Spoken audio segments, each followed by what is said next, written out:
Assalamualaikum warahmatullahi wabarakatuh. Bismillahirrahmanirrahim. Subhanakallahumma rabbana la ilma lana illa ma 'allamtana innaka antal 'alimul hakim. Wa tub 'alaina innaka antat tawwabur rahim wa taqabbal minna innaka antas samiul 'alim. Wa 'allimna min ladunka 'ilman nafi'an ya dzal jalali wal ikram. Allahumma iftah lana 'ilmataka wanshur 'alaina rahmataka ya dzal jalali wal ikram. Alhamdulillahi rabbil alamin. Bismillahirrahmanirrahim. Alhamdulillahi rabbil alamin. Wassalatu wassalamu ala asrafil anbiya wal mursalin wa ala alihi wa sahbihi ajma'in. Amma ba'd. Qala Allah ta'ala fi kitabil karim, a'udzu billahi minasy syaithanir rajim. Bismillahirrahmanirrahim.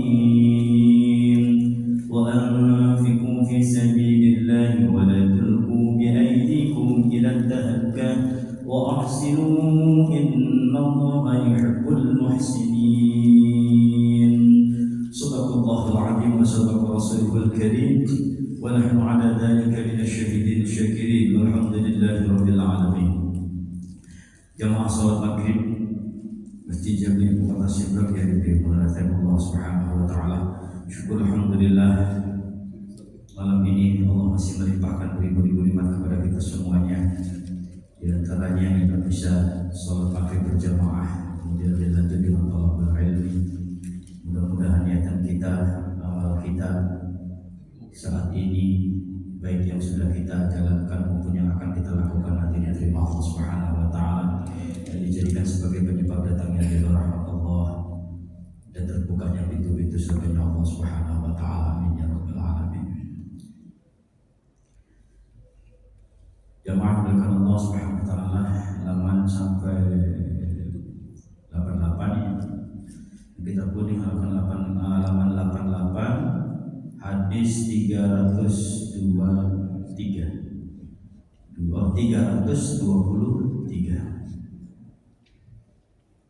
Bismillahirrahmanirrahim. Qala musannif rahimahullah ta'ala wa nafa'ana bihi wa bi 'ulumihi fid dharain amin.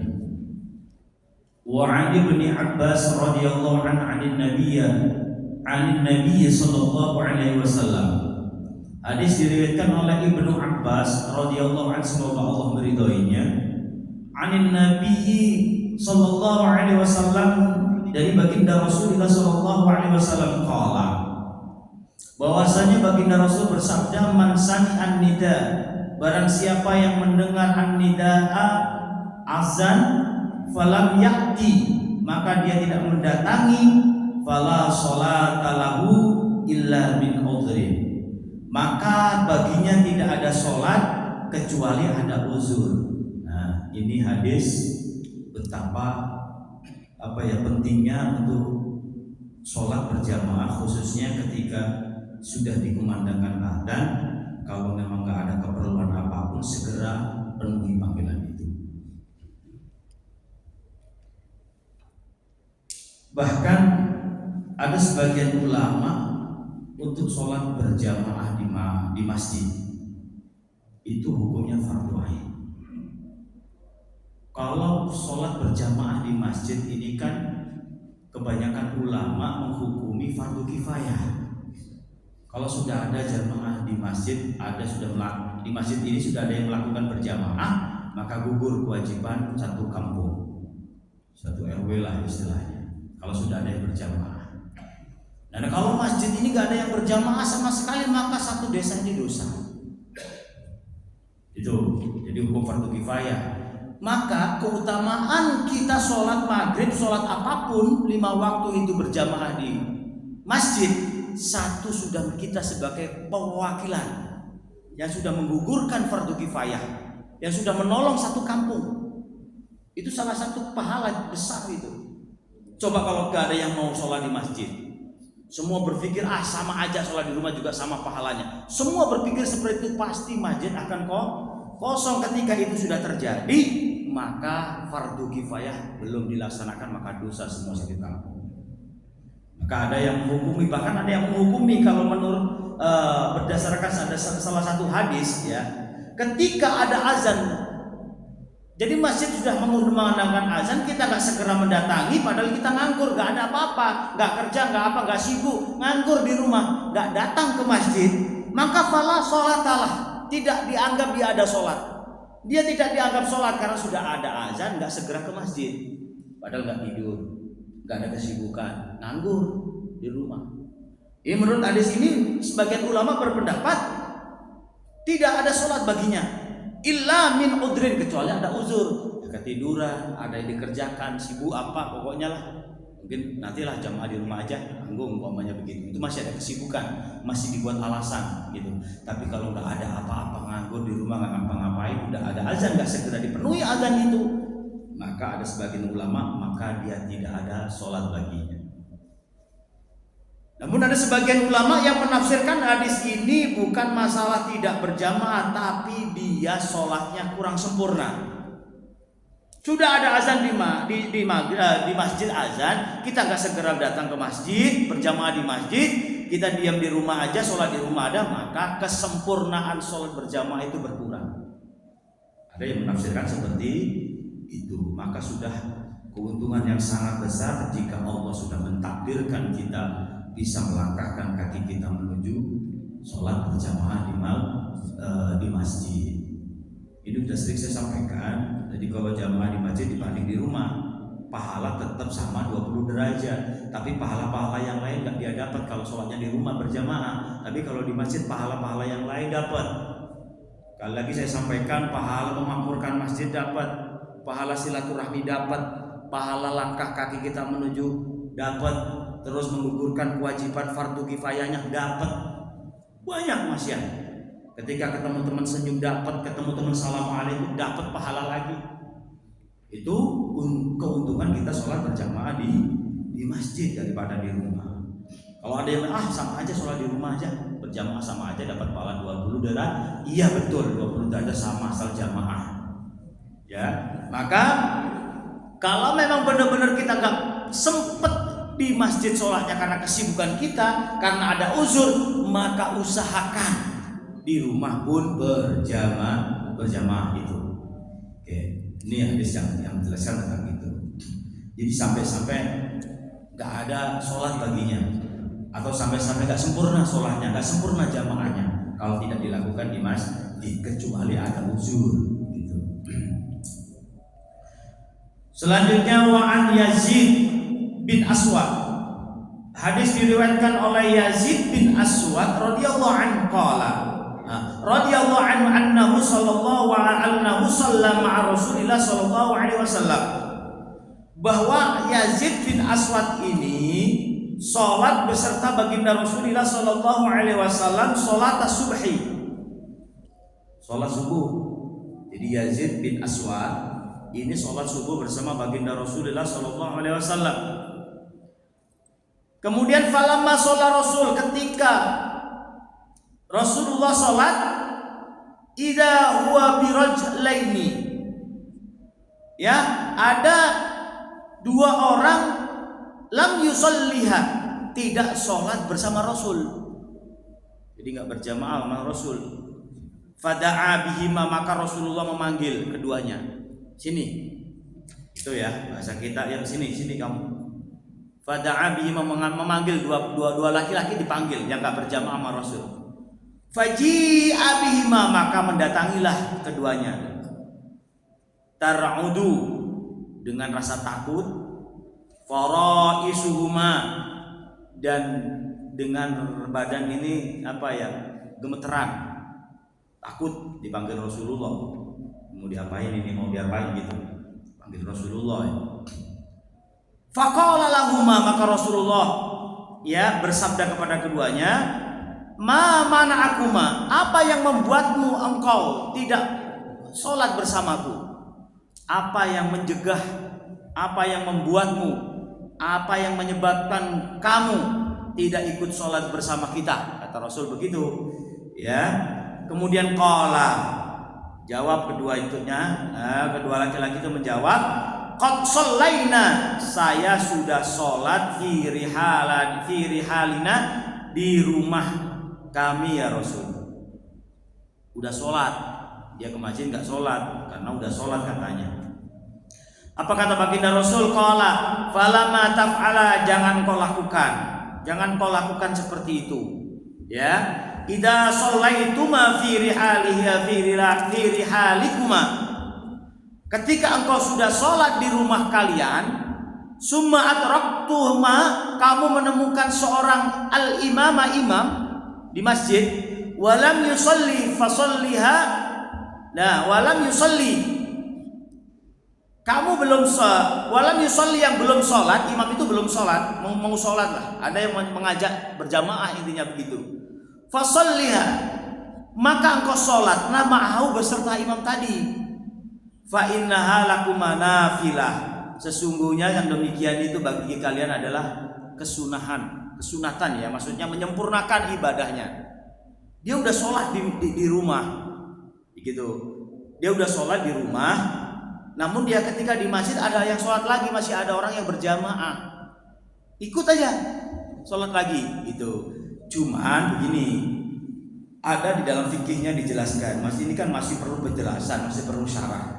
Ya gimana kalau di rumah itu jamaah? Kalau sholatnya belum jamaah, sudah pasti secara fikihnya, secara syariatnya udah dianjurkan untuk kita menyempurnakan ibadah kita, menyempurnakan pahala dengan berjamaah. Kita belum jamaah nih, sholat udah sendirian, sholat duhur sendiri di rumah. Nah, kita datang ke masjid, datang ke masjid habis zuhur, mau ketemu siapa? Ternyata ada jamaah di masjid, maka disunahkan ikut untuk menyempurnakan ibadah berjamaah, begitu. Atau gini, kita sholat di rumah sendiri, kemudian datang anak kita atau istri kita atau saudara kita belum sholat zuhur, kita udah sholat tapi sendirian. Kamu belum sholat? Belum, ya udah yuk sholat lagi bersama saya. Nah itu boleh hukumnya. Ya, hukumnya boleh. Namun kalau kita sudah berjamaah di rumah, maka sudah tidak boleh berjamaah lagi. Tapi kalau menurut hadis ini masih diperbolehkan walaupun di rumah udah jamaah, karena jamaah di masjid masih banyak pahalanya. Ya, beda pahalanya berjamaah di rumah. Nah, itu disunahkan. Di rumah udah berjamaah, datang ke masjid, mungkin entah apa datang ke masjid ada yang berjamaah, maka suruh ikut kembali nggak apa-apa. Itu hal yang sunnah. Ya, cuman ada yang berpendapat kalau sudah jamaah nggak boleh sholat lagi. Kalau udah jamaah ya udah habis pahalanya 20 derajat. Pahalanya udah didapat, udah maksimal. Walaupun sholat itu di rumah berjamaah. Ya, cuman kalau kita ngikut hadis ini hadis menjelaskan perintah untuk kita ikut sholat ketika kita datang ke masjid masih ada orang yang berjamaah, walaupun kita udah sholat, gitu ya, masih dianjurkan, disunahkan untuk ikut sholat berjamaah karena pahalanya jelas berbeda.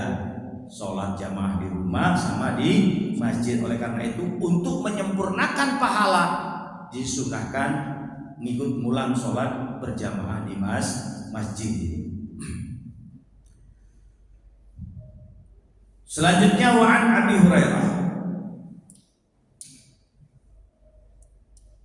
Abu Hurairah radhiyallahu anhu, hadis diriwayatkan oleh Abu Hurairah, semoga Allah meridai beliau.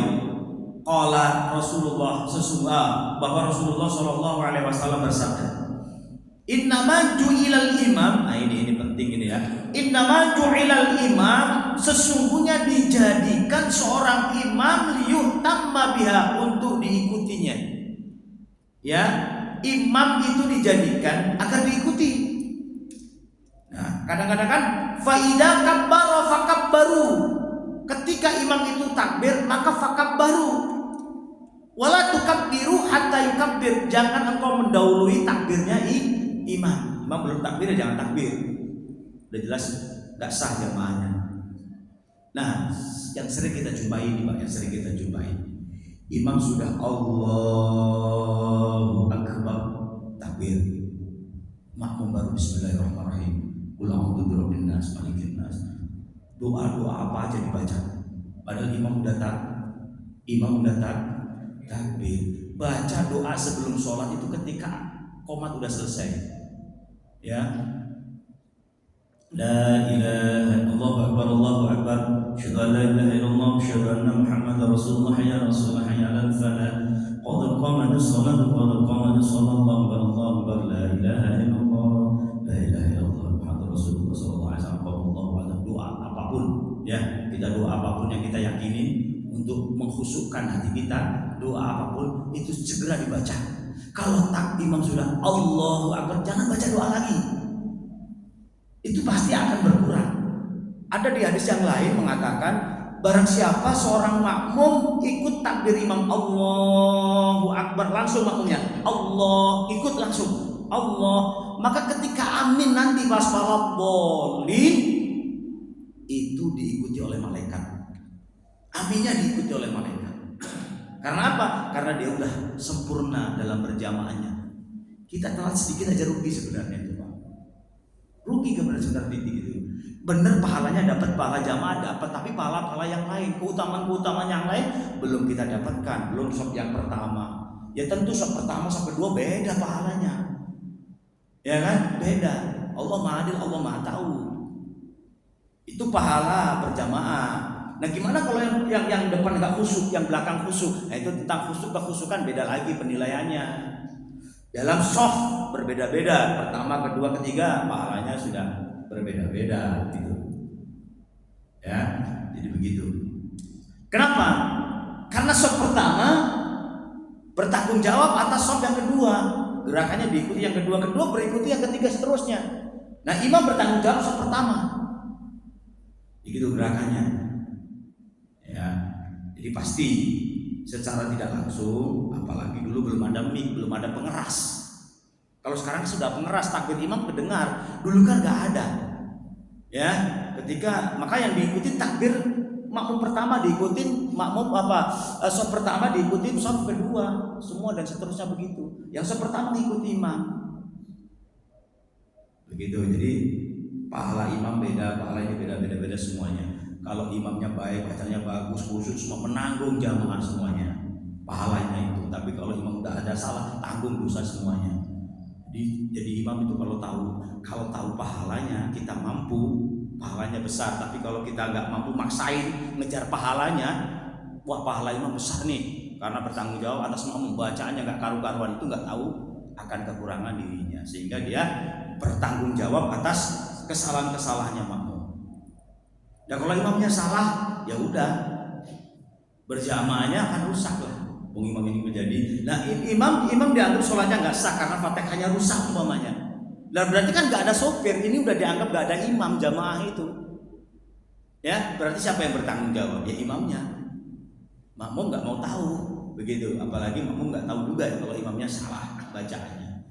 Itu maka imam pentingnya kalau udah jadi imam itu, ya kalau masih ada yang lebih baik ya silahkan lebih baik maju, begitu.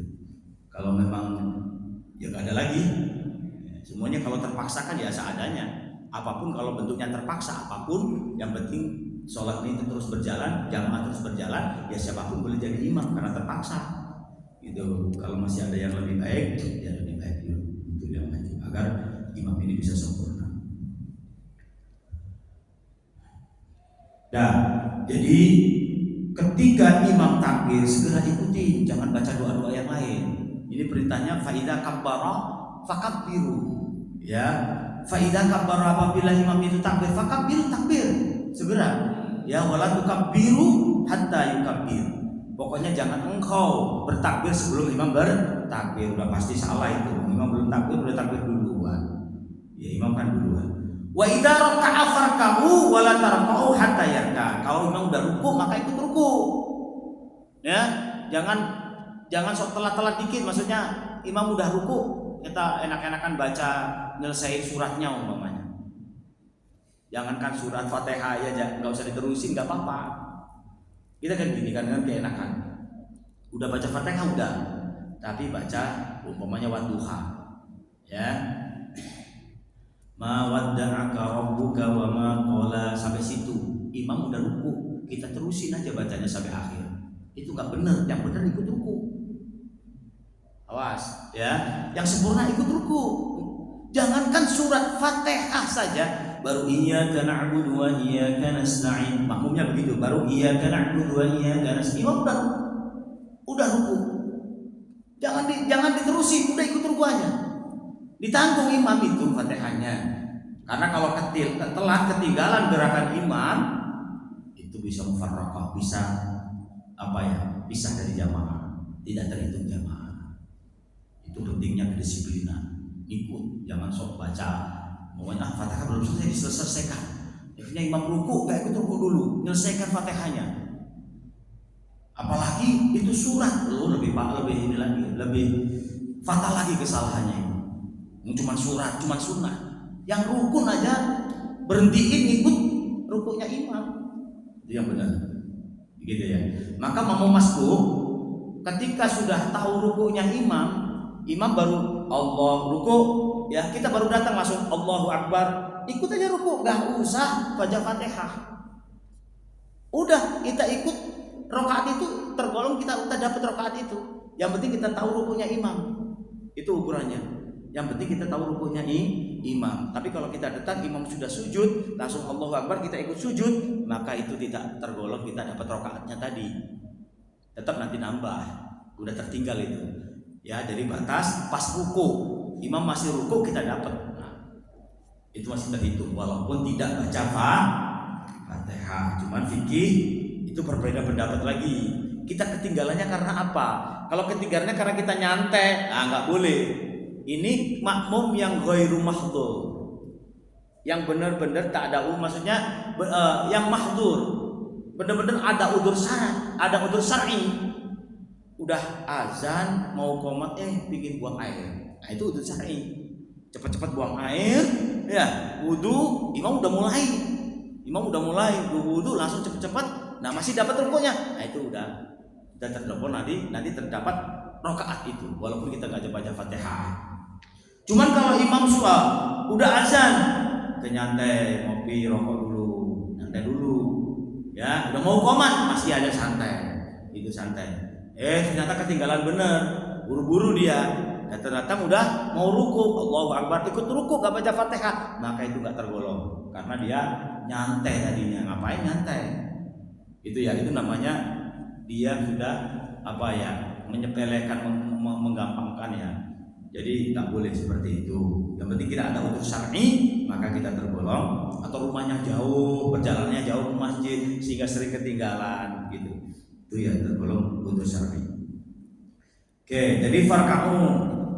Kemudian wa idza qala sami Allahu liman hamidah, kalau imam sudah mengucapkan kalimat sami Allahu liman hamidah, faqulu, maka makmum Allahumma rabbana walakal hamd atau Allahumma rabbana lakal hamd. Gitu ya. Kalau dilanjut min samawati wa min al-ardi wa min ma syi'ta min syai'in ba'd. Itu makmumnya. Wa idza sajada fasjudu, ketika imam sujud maka segera sujud. Wala tasjudu hatta yasjud, jangan kau sujud duluan sebelum imam bersujud. Gitu. Wa idza shalla qa'iman, maka ketika imam sholat berdiri, fasallu qiyaman, maka sholatlah dengan berdiri, kecuali memang gak kuat berdiri, gitu ya. Wa idza shalla qa'idan fasallu qu'udan ajma'in, ketika imam itu sholat duduk, fasallu qu'udan, maka sholat dengan duduk semuanya. Ini yang dilakukan orang dulu. Jadi ini berselisih pendapat dalam Imam Syafi'i. Bahkan Imam Syafi'i pun mengatakan ketika imamnya duduk, makmum berdiri di bawah imam itu gak sah. Ada yang mengatakan gak sah, imamnya duduk. Ya, makmumnya imam tetap, gak ada yang berani menggantiin. Imam tetap, gak ada yang berani menggantiin imam ini. Ya, gak ada yang berani menggantiin. Dia suatu saat sakit kakinya nggak bisa berdiri, dia duduk. Maka makmumnya juga ikut duduk. Itu pendapat pertama, pendapat awal. Nah, maka di berbagai fikih ada yang berpendapat gini. Ketika Rasulullah SAW, nah ini hadisnya ketika Rasulullah SAW, nanti ada hadisnya. Nanti saya jelaskan sedikit. Jadi ketika Rasulullah SAW sakit, kakinya sakit waktu habis peperangan, beliau kakinya sakit, mendapatkan Sayyidina Abu Bakar As-Siddiq sholat. Beliau ada di sampingnya. Ya, beliau ada di sampingnya. Ini ada yang mengatakan ini Rasulullah jadi imam atau Rasulullah makmum. Itu yang menjadi pertanyaan dalam hadis itu. Pokoknya ketika Rasulullah bersolat bersama Abu Bakar, Rasulullah sambil duduk. Nah, ada yang mengatakan Rasulullah ini jadi makmum, ada yang mengatakan Rasulullah jadi imam. Nah, di hadis itu Abu Bakar di belakangnya berdiri. Tuh, berarti boleh berdiri. Ya, imamnya duduk, Rasulullah duduk dalam kondisi sakit karena nggak berani. Sayyidina Abu Bakar jadi imamnya Rasul itu kalau nggak diperintahkan nggak berani. Ya, maka Rasulullah tetap jadi imam, Abu Bakar berdiri. Ada yang mengatakan posisinya Rasulullah itu jadi makmum karena Abu Bakar sudah sholat, sudah takbir saat itu, Rasulullah baru datang, itu dalam kondisi duduk. Ya, maka dipakailah saat ini. Pendapat saat ini maka dipakai orang-orang kalau udah kakinya samurat, kakinya sakit apa sambil duduk di kursi. Nah, pakai hadis itu. Ya, yang jelas, yang jadi pertanyaan kita, apakah boleh imamnya duduk, makmumnya ikut duduk? Ini yang mungkin jarang, ya enggak? Yang mungkin jarang, begitu. Padahal memang perintahnya di sini kalau ngikutin hadis ini, wa idza shalla qa'idan fasallu qu'udan. Ketika imam sholat dalam kondisi duduk, maka sholatlah dengan duduk. Gitu. Kalau mengikuti hadis ini, maka tiga-tiganya ada yang membolehkan.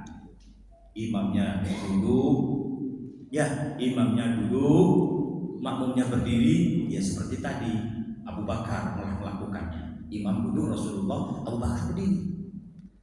Nah, keterangan yang lain posisinya Rasulullah jadi makmum duduk, Abu Bakar berdiri jadi imam. Gitu. Nah, itu yang dipakai sekarang, boleh. Karena ada udzur nggak bisa berdiri, dia duduk pakai kursi banyak. Bahkan di Madinah juga banyak, Makkah juga banyak. Bahkan di sini juga banyak. Apalagi sholat sunnah, sholat fardu aja boleh. Apalagi sholat sunnah begitu. Itu udah maklum, udah sering lihat. Yang jarang mungkin kita lihat, imamnya duduk, makmumnya duduk seperti hadis ini. Ini kan udah jelas, wa idza shalla qa'idan, ketika imam sholat dalam kondisi duduk, maka makmum qu'udan, duduk juga. Begitu, ini jarang kita temuin. Nah, kalau ada yang seperti itu, ya udah berarti memakai hadis ini, memahami hadis ini. Nah, itulah indahnya kalau kita tahu ilmu, nggak mudah menyalahkan. Kalau kita nggak tahu ilmu, dikit-dikit disalahin, karena ilmunya dikit.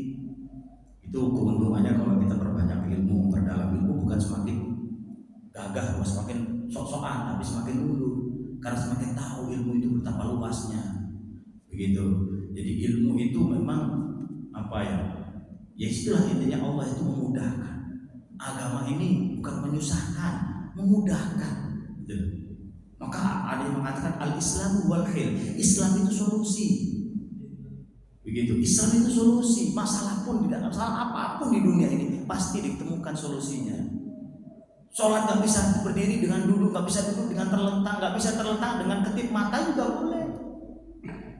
Enak dalam Islam itu, gitu ya. Maka kita harus yakin bahwa Islam itu agama yang paling benar. Kalau udah yakin, maka ikuti perintahnya. Selamat begitu. Kalau udah yakin, ikutin perintahnya. Jangan tanggung-tanggung, jangan ragu-ragu, ya, jangan ragu-ragu. Baik, sampai sini. Wallahu a'lam bishawab. Baik, ada pertanyaan silakan. Assalamualaikum warahmatullahi wabarakatuh. Kita mau sholat di satu masjid, maksudnya di kantor ya. Tapi masjid kita tahu imamnya salah, Fatihah sudah salah. Ada salah. Tapi gimana tadi? Apa kita kembali ke jemaah ke kantor kita atau tetap di masjid itu? Ya, di awal gini, yang udah pasti gini Pak. Kita kan nggak tahu ketika takbir imam ini bener apa enggak. Nah, yang repot, ini imam biasanya salah, kita ngikut ragu, udah tahu duluan salah imamnya. Yang enak, yang gampang begini, kalau yang gampang itu kita nggak tahu pas takbir imamnya ini salah. Nah, karena kita nggak kenal, masih di kantor, imamnya siapa ya nggak tahu, pokoknya asal ikut takbir Allahu Akbar. Ternyata imamnya bacaannya salah di Fatihahnya. Kalau di surat-suratnya nggak jadi masalah Pak, itu cuma penyempurna sunnah. Yang bermasalah itu di Fatihahnya salah. Seharusnya dibaca Bismillah. dibesarin, di shin nih, ya bukan sin kecil tapi shin tebal. Itu jadi rusak artinya. Seharusnya minasyai umpamanya begitu. Ya, umpama seharusnya rabbil alamin alif. Itu kan rusak Fatihahnya. Kita sebagai makmum yang tahu, waduh, gimana ya ini? Langkahnya gimana ya? Enggak usah kita misah, enggak usah. Ikutin aja tapi udah niat mufarraqah. Udah niat keluar dari jamaah tapi ikutin gerakan biar enggak jadi fitnah. Kita menjaga fitnah. Nah, kita mana jamaahnya? Tetap terhitung jamaah karena kita kan enggak niat. Enggak tahu, itu kan udah qadar, udah takdir dari Allah. Kita pas takbir ternyata imamnya salah. Nah, yang jadi masalah kita udah tahu dari awal. Mungkin kita keseharian imamnya kenal. Ya, dia yang imam baca Fatihah kayak gitu. Ini gimana ya? Saya ikut apa enggak ya? Kalau saya enggak ikut dikarenain ada fitnah nanti. Nah, itu yang repot, Pak. Ya, kita udah tahu duluan sebelum takbir kalau imamnya dia salah Fatihahnya. Gimana coba? Itu langkahnya. Repot itu kalau udah tahu. Kalau belum tahu mah enak, tinggal mufarraqah, ikutin gerakan tetap itu jamaah. Karena itu kan takdir, sudah nggak tahu kok. Kita nggak tahu kalau imamnya salah. Nah, kalau nggak tahu, kalau sudah tahu maksudnya, kalau sudah tahu imamnya itu salah, kok tetap diikutin aja. Nah, ini yang berbahaya. Udah tahu imamnya, maka apa tugas kita? Biar nggak berkelanjutan kesalahan. Harus ada yang berani mengingatkan. Karena ini masalah apa aja? Masalah benar-benar fatal, rusak Fatihahnya, sholatnya juga rusak. Begitu. Mau nggak mau harus ada yang ngingetin. Jangan itu aja yang imam apal udah salah terus lagi itu yang imamnya. Ya, harus hati-hati. Langkah awal harus, mungkin awal sekali dua kali nggak apa-apa lah. Tapi kalau itu harus diingetin. Besok ya jadi imam dulu, Fatihah dibenerin dulu. Ya harus ada yang berani. Siapa? Ya pengurus. Gimana? Siapa yang berani? Asal dengan cara yang baik, tidak menyinggung perasaan, gitu. Cara mengingatkannya yang baik. Dan itulah ujian memang dimanapun masjid mesti ada, Pak. Seperti itu mesti ada. Dia nggak merasa salah, maju terus. Dimanapun saya temuin itu masjid. Karena apa? Yaitu ujian pengurus. Ujian kita sebagai jamaah. Ya, bukan masalah itu sebenarnya, tapi itu sebenarnya kalau kita sadar sebuah ladang pahala untuk saling mengingatkan. Kalau nggak ada orang begitu, gimana ilmu kita bisa mengamalkan? Tuh, yang penting kita ketika mengingatkan jangan ada rasa lebih baik daripada orang itu. Ketika kita menasihati, Pak, hati-hati, menasihati itu biasanya lebih pintar, merasa lebih hebat. Jangan. Kita menasihati merasa kita itu memang benar-benar perintah Allah untuk saling menasihati. Wa tawasau bil haqqi. Ikutin perintah Allah niatnya. Ngikutin perintah Allah untuk kita saling menasihati dalam hal kebenaran. Jangan ingin merasa dia itu emang orang salah, saya yang lebih baik. Nah, itu jangan. Tetap harus kita ingatkan dengan cara yang baik. Jadi seperti itu. Kalau memang salahnya kita nggak tahu imam itu salah, cukup kita mufarraqah. Niat keluar dari jamaah, tapi ikut gerakannya, dah ikutin aja. Nah gimana? Apa kita terhitung jamaah? Terhitung jamaah, kita nggak tahu. Itu namanya udah rezeki. Ya udah nggak apa-apa, tapi ilmunya harus mufarraqah, nggak boleh diikuti imam salah. Tapi gerakannya ikutin aja, tapi udah niat keluar dari jamaah, namanya mufarraqah, keluar dari jamaah. Jadi kalau di tengah-tengah kita tiba-tiba ngeluyur aja, keluar gitu aja, satu mungkin itu ganggu kekhusyukan, dua pasti ada fitnah. Kenapa orang ini keluar ya? Bikin orang nggak khusyuk. Itu yang kita harus hati-hati. Ya, kadang-kadang kita keluar sembarangan itu memang gak berisiko itu, Pak. Satu, otomatis yang di samping kita ini terganggu kekhusyukannya. Apalagi kita berada di tengah, apalagi kita berada di depan, keluarnya susah lewat mana ya? Ya kalau di sini bisa keluar sama enak, gak ganggu. Udah keluarnya di depan orang atau nondol-nondol begitu, mentang-mentang ada batal. Ya, gitu. Ya itu harus kalau udah batal memang baiknya kita ngejar biar ikut jamaah ya. Seandainya batal nih terjadi, Pak, itu baiknya kita keluar jamaah apa kita ngikut aja? Apa kita diem aja di tengah biar nggak ganggu? Apa kita cepet langsung ambil wudhu? Itu perlu pemikiran bijak gitu, Pak. Kalau kita langsung keluar, kira-kira ganggu nggak? Pastikan dulu. Kalau memang ganggu, jangan sampai. Ketika kita ganggu kena dosa. Gara-gara kita ngejar hanya kesempurnaan berjamaah. Walaupun kita telat nanti kan masih ada jamaah lagi. Kita tunggu salam baru kita keluar. Ya, wudu pasti ada yang masuk, kita ngikutlah di belakangnya. Pasti adalah yang jamaah yang tertinggal, insya Allah pasti ada. Tapi kalau kita langsung keluar, takutnya ganggu, kehusukannya malah dosa. Atau bikin fitnah malah dosa. Itu. Maka langkah itu harus benar-benar kita pikirkan terlebih dahulu. Kira-kira kalau saya keluar dari jamaah sini jalan ganggu gak ya? Gitu. Apalagi cuma tadi imam salah, kita harus bikin jamaah keluar. Ya, kita cukup diam aja, udah mufaraqah, ikuti gerakan imam. Oke, siapa lagi? Oke,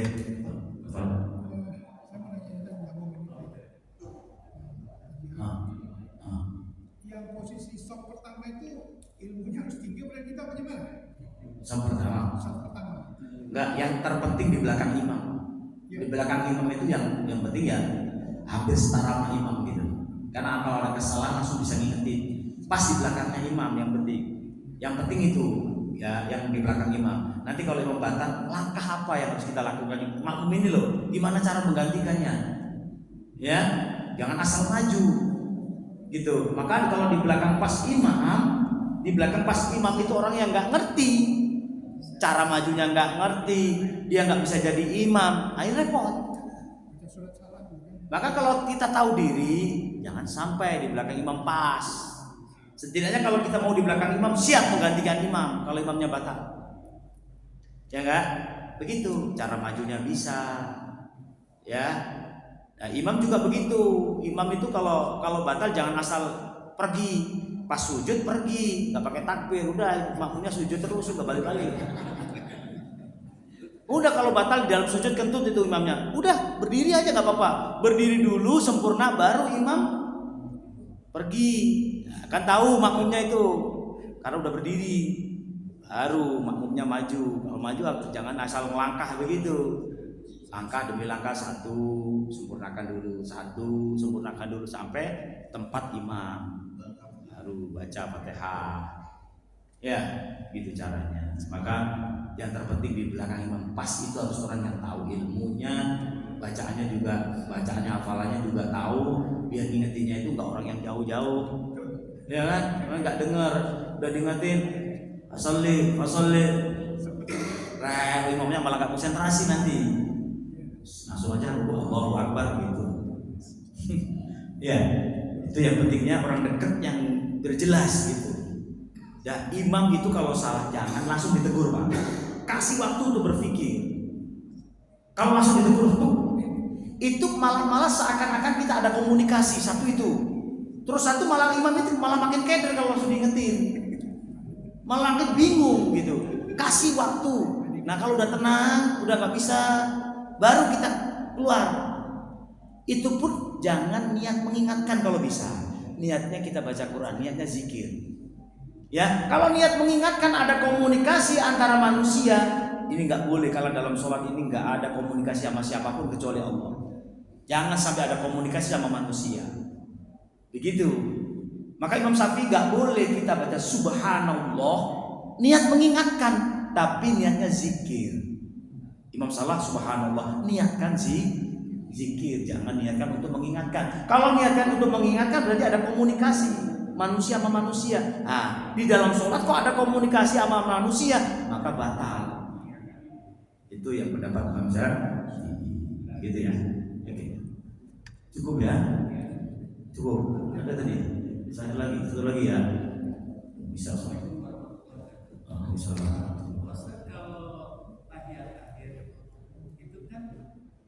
Seringkali imamnya sudah assalamualaikum, tapi makmum masih tetap melanjutkan yang belum selesainya itu bagaimana?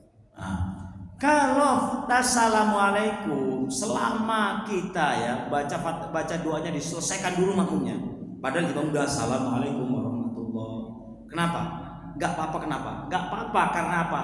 Selama pun dia hanya ketinggalan satu doang. Salam yang pertama itu kan rukun. Nah yang kedua kan sunnah. Maka nggak apa-apa. Assalamualaikum warahmatullahi imamnya. Udah kedua assalamualaikum warahmatullahi. Makmumnya masih selesaikan doa. Ya, selesaikan. Allah membalighna ziarah Makkah wal Madinah, Allah membalighna apa Allah ya muqallibal qulub sabit qulub, Allah marzuqna doa dibaca semuanya. Imamnya udah salah, baru kita salah dulu terakhir. Nah, nggak apa-apa, karena apa? Selama pun sebanyak apapun yang kita baca, paling kita ketinggalan satu doang, salam yang pertama itu, ya. Karena salam pertama itu kan rukun.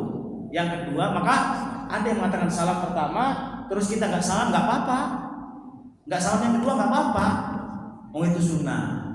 Ya, ada yang mengatakan sunnah. Nggak apa-apa itu, nggak termasuk ketinggalan. Ada yang seperti itu. Khusus di salam doang ya, jangan di rukun-rukun yang lain. Ya, jangan di rukun-rukun yang lain, karena tetap kita ketinggalan cuma satu paling. Nggak bareng cuma satu salam doang yang pertama itu. Yang harus bareng kan rukun, yang harus bareng. Oke ya. Baik, oke sampai sini aja. Mudah-mudahan diberikan ilmu yang bermanfaat dunia akhirat. Amin. Al-Fatihah. Alhamdulillah Bismillahirrahmanirrahim. Alhamdulillah rabbil alamin. Maliki yaumiddin. Iyyaka nasta'in wa iyyaka nasta'in. An'amta 'alaihim ghairil maghdubi 'alaihim waladdallin. Rabbi ighfir li wa li walidayya amin. Sallallahu alaihi wasallam. Bismillahirrahmanirrahim. Sallallahu alaihi wa sayyidina Muhammad wa ala ali sayyidina Muhammad. Alhamdulillah rabbil alamin. Hamdan syakirin dan na'amin la yufni wa yukafi mazida ya rabbal alamin. Wa laka syukru kama yanbaghi li jalali wajhika wa sultani. Allahumma shalli wa sallim wa barik ala sayyidina Muhammad sallallahu alaihi wa sallam wa tuhsinu lana al-akhlaq wa ala alihi wa sahbihi wa sallam. Allahumma zidna ilman nafi'an wa rizqan halalan tayyiban wasi'an. Allahumma arzuqna al-istiqamah wa husna al-khatimah. Allahumma ij'alna khayra kalamina min ad-dunya 'inda dayyi ajalina qawla la ilaha illallah Muhammadur Rasulullah sallallahu alaihi wasallam. Rabbana atina fid dunya hasanah wa fil akhirati hasanah wa qina adzabannar. Jazakallahu 'anna sayyidina Muhammad sallallahu alaihi wasallam wa ala subhana rabbika rabbil izzati amma yasifun wa salamun alal mursalin walhamdulillahi rabbil alamin. Wa rabbil alamin. Wa